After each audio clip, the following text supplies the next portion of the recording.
Assim como o relâmpago sai do Oriente e se mostra até no Ocidente, assim há de ser a vinda do Filho do Homem.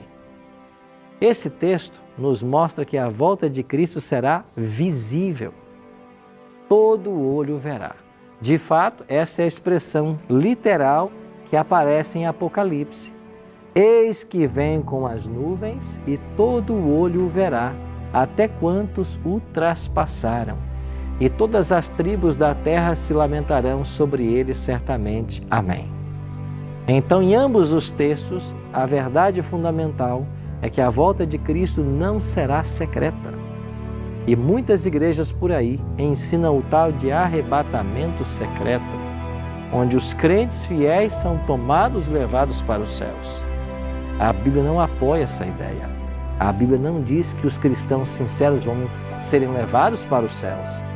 A Bíblia diz que Jesus vai voltar e então todos os salvos irão com ele para os céus. Ninguém vai antes. Daniele?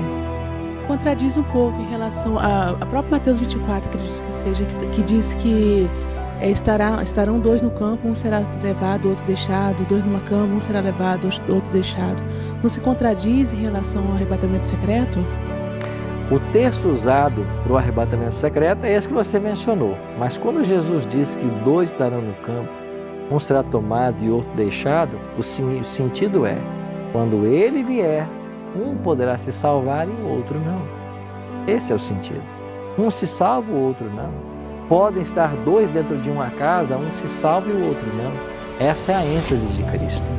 E se você olhar para o contexto, aquele que é levado naquela situação representa então um time e o que fica é outro. Então você vai ter na volta de Cristo o salvo que é levado e você vai ter o ímpio que vai ficar e vai morrer. Então esta é a ênfase de Cristo. Não importa o grau de parentesco, não importa a proximidade, alguns se perderão e outros se salvarão. Mas ninguém é arrebatado antes, até porque se os salvos fossem arrebatados antes, para que Jesus voltaria se eles já estavam nos céus? Então aquela história que muitos vão sumir e vão dizer que foram tomados por alienígenas, não é bíblico. De forma alguma. Adonai? Pastor, realmente se ouve falar muito sobre o arrebatamento, né? As religiões falam muito sobre o arrebatamento secreto. E como o senhor falar muito, qual é a base da Bíblia que eles usam para dizer que existe o arrebatamento secreto? Porque é muito claro a gente olhando assim os textos de Apocalipse, né, Mateus, que nós acabamos de ler, é muito claro que virá o som de trombetas com vários anjos, né?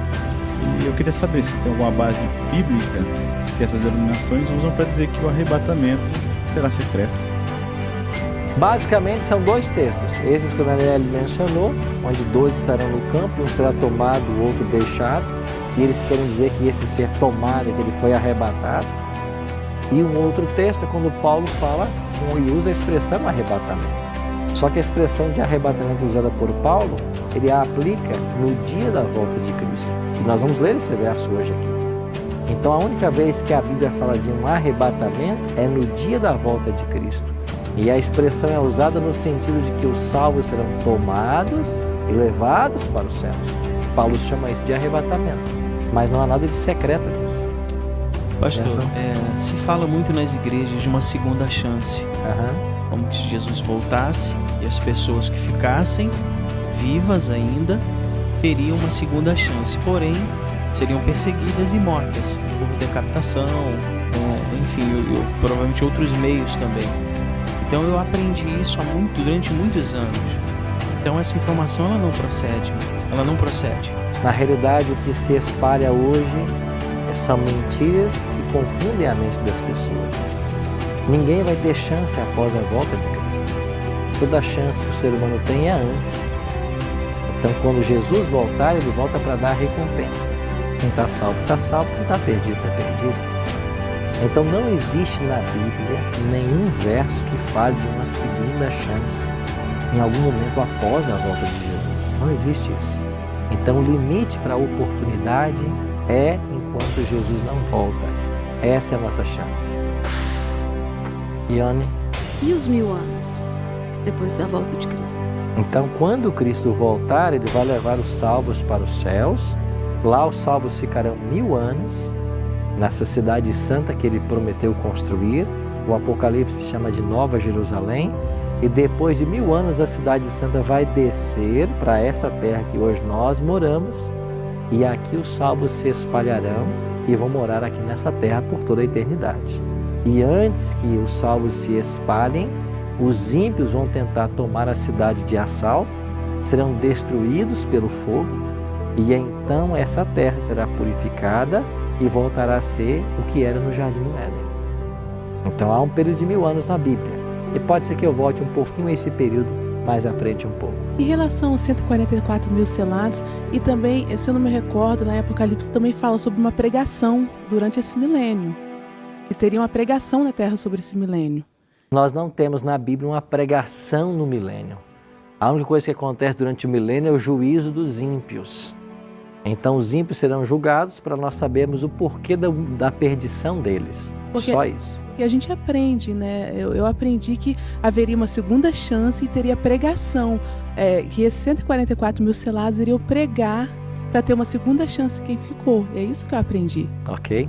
A expressão 144 mil, ela aparece em Apocalipse 7 e em Apocalipse 14. Só nesses 2 lugares da Bíblia. E 144 mil é um título simbólico de todos os salvos que estarão vivos na volta de Jesus. Então, quem estiver vivo até a volta de Cristo e salvo, ele vai pertencer a um grupo chamado de 144 mil. E toda mensagem que for pregada, ela tem que ser pregada antes da volta de Cristo. Porque a mensagem é pregada para preparar as pessoas para a volta de Jesus. E uma vez que ele volta, todos os casos já foram decididos. Então você percebe como vão surgindo muitas ideias. Agora a grande questão, e você que está em casa nos assistindo também está se perguntando, mas espera aí, eu também aprendi isso, eu aprendi arrebatamento secreto, eu aprendi segunda chance. Eu faço só uma pergunta para você que você deveria perguntar ao seu líder religioso. Onde está isso na Bíblia? Aonde está isso na Bíblia? Então o que nós percebemos hoje é que tem pessoas ensinando com base no raciocínio humano, na tradição, etc. Não na Bíblia. Você não vai encontrar nenhum texto na Bíblia falando sobre segunda chance após a volta de Cristo. Nenhum único texto falando que haverá um grupo que vai pregar para que outros se arrependam. Mas infelizmente é o que eu disse já várias vezes no programa. Hoje o cristianismo, a religião no Brasil, ela cresce muito mais no meio folclórico, tradicional, do que na palavra de Deus. Nós temos muitas coisas que são ensinadas que não tem base nenhuma na Bíblia. E nós temos uma pergunta então aqui, da Graciele. Existe hierarquia no céu? Vai existir depois que todos nós formos para o céu? É porque tem uma palavra que Deus fala que haverá maiores e menores, aquele que quiser ser servido, vai se tornar o menor, e quem for servir se tornará o maior. No caso, dá para entender que terá uma hierarquia no céu. Nós não sabemos se haverá hierarquia dos salvos. Nos anjos há uma hierarquia. Você tem, claro, anjos que têm mais responsabilidades do que outros. E essa hierarquia, ela faz parte do governo divino, que sempre é um governo de ordem. Agora, a hierarquia celestial nada tem a ver com a hierarquia terrestre. Na visão celestial, quanto maior, mais ele serve. Então, para que serve o galardão? Não seria algo a mais para alguém que serviu mais?